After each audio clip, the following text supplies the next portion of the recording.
What's going on, everybody? It's Man the Delusion, Beast of Brown 16 here, and today we're going to be doing something a little bit different on my channel today. We are playing Overwatch, that's right, but we're not going to be focusing on the gameplay aspect. This is just something in the background for you guys to watch. We're going to be talking about competitive, and we're going to be talking about skill rank and how placement matches are determining, where you are placed, because a lot of people, are very upset about where they're placed. Some people feel like they're placed lower than what they should be, and that's going to be, in every game. But some people are like, my skill rank didn't change at all, and hopefully, I can help explain that. So without further ado, let's get into it. So everybody who plays competitive has a general idea of how this works. You play your 10 matches, and depending on how you do in those 10 matches determines of where you rank in terms of skill. Now the problem some people are having is, I'm going, 7-3, 8-2, in some cases even 9-1, and I'm getting placed in the gold tier, whereas some people are going, 2-8, 3-7, and they're being placed in higher tiers like, Diamond, Master, and Grandmaster. And a lot of people are very confused, as they should be, because that is a very alarming thing. If you're winning, certainly you should be ranked higher, correct?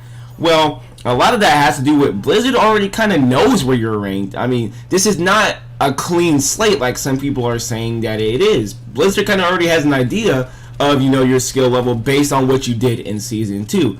Now, I know that leads to, what does Season 2 have to do with it? Season 2 me is not the Season 3, version of me right now. But that's the thing, Season 2 absolutely has everything to do with it. I mean, how else would your placement matches be determined? It's not just random. Blizzard simply won't just throw everybody into, the same MMR, because that would mean, Grandmaster players like Siegel going up against bronze players. And, we all know why we can't have that, and don't think it would just benefit you. Let's say that you're a gold, you're a platinum player, or you're a diamond player. It wouldn't be fair to you if you got matched up against, Grandmaster players all the time, and as a result, Blizzard would punish you because, oh, well, you're losing those matches, therefore, you're not a diamond player like we thought you were. I mean, Blizzard wouldn't do that. They have to match you against people of your similar skill level. And how did they do that?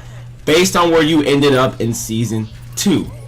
And this is a wonderful thing because it means that Blizzard really does consider the difficulty of your matchups. I mean, just because you go 2-8, that does not mean, you're going to get demoted to a bronze tier any more than it means that just because you go 8-2, you're going to get promoted all the way to Grandmaster. Trust me, you don't want none of what they're bringing if you're not prepared. And not only that, but wins and losses, they kind of don't matter if you think about it. You can lose simply because a teammate wanted to quit on your team or because he lagged out. And that can be the same reason why you win some of your placement matches, just because somebody on the other team lags or quits, or maybe somebody is being a troll, on your team, and you're losing because they want to be, Widowmaker, or they want to be, Torbjorn on offense. I mean, there's plenty of reasons why you could win or lose. So, what does Blizzard do to atone for this? They emphasize their individual, performance. And how do I know this to be true? Well, I use my own personal experience. I went 3-7 in my placement matches, and in 5 of those matches, one of my teammates left, and we lost because of that. Yeah, I got a skill rating of 34-31. That is my highest ever. Previously, in Season 2, I ranked 3,300, somewhere around that area. I never touched 3,400, though. And yet, after, 10 placement matches, me losing a majority of them, I placed higher than ever because my individual performance was just that much better than what I normally do, despite, having this terrible record. So it goes without saying that Blizzard heavily emphasizes what you do individually compared to what you do as a team. This also means that this whole solo queuing nonsense, there's no excuse. If you're good, and you will be rewarded for it. That's just the bottom line. And then there's this idea that Blizzard is purposely ranking players lower than what they're supposed to be. And I wholeheartedly believe that. Not only do I believe that they're doing it, I also agree that they're doing it. And here's why. Let's say that there's this gold player and he goes 9-1 in his placement matches because, his placement matches are a little bit easier than those of a diamonds, okay? And now he gets placed in the diamond tier because of his, record. He will be a liability to all the other true diamond players out there. Why? Because he's being placed higher than he actually is. In fact, he's not ready for the diamond tier. There's a clear skill gap between diamond and, gold. And if he's getting, placed in the diamond tier, he's going to struggle and he's going to become a liability for his teammates, lowering their skill ratings. But the thing is about that is once you reach diamond, That's it. You're not going to get demoted. You can only go up in terms of, ranking. You will never be demoted into, a gold or a platinum or whatever, is below diamond. I believe it's platinum. But you're not going to get demoted. You're stuck there. You can only go up to, master. And that's a problem because, that's just going to create a new elo hell if people aren't, able to get demoted.